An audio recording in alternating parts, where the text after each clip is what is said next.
While some teachers spend half their time trying to get their students to stop talking, teachers in the Ulster BOCES Expanded Horizons program are hoping their students will get better at it by regularly practicing public speaking.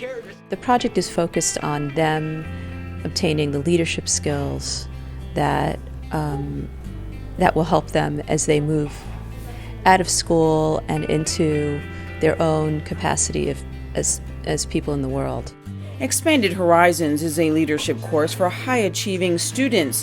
This enrichment program was made possible through a collaboration with the Ford's Theater in Washington, D.C.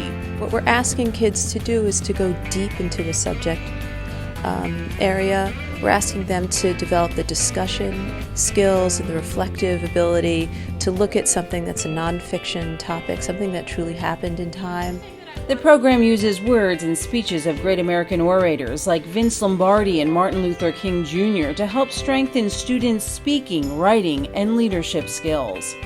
How to engage an audience, what the objective is, what's a conclusion, what's an introduction, and what, for our purposes, what are the leadership attributes that this person has that you would like to have, that you see as important attributes. According to students, great speeches can give hope, inspire brave feats, and even change the course of history.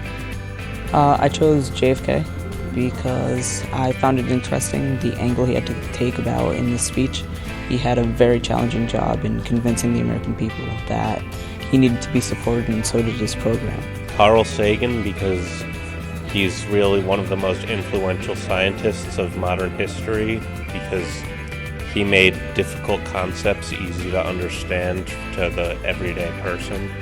I choose Lou Gehrig, and I chose him because he's a baseball player, and he played on the Yankees.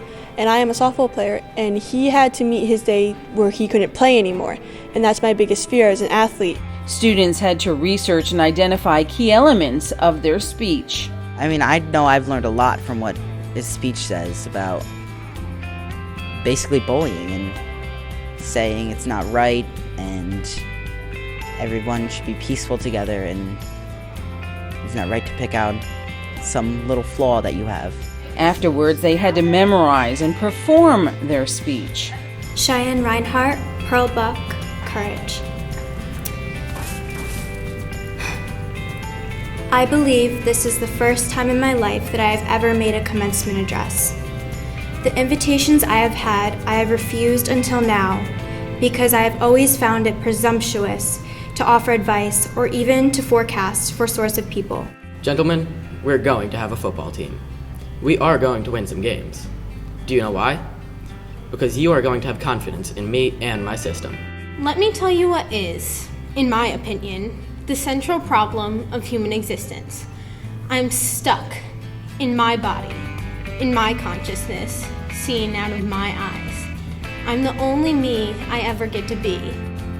I have a dream that one day in the state of Mississippi, a state sweltering with the heat of injustice, sweltering with the heat of oppression, will be transformed into an oasis of freedom and justice.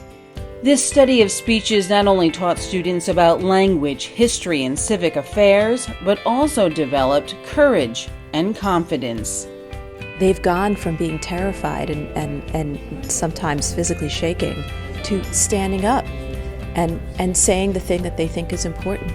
The way the program was set up, it was really well, like how we would begin sometimes doing games that were sort of like icebreakers and that really showed our personality so that we could connect with one another. I think this program's very helpful in the way that it focuses on the individual and how people want to learn instead of telling them what to learn. Don't let other people's opinions cloud your inner voice. And above all else, have the courage to follow your heart and your intuition, because those two always seem to know where to go, and everything else is just secondary.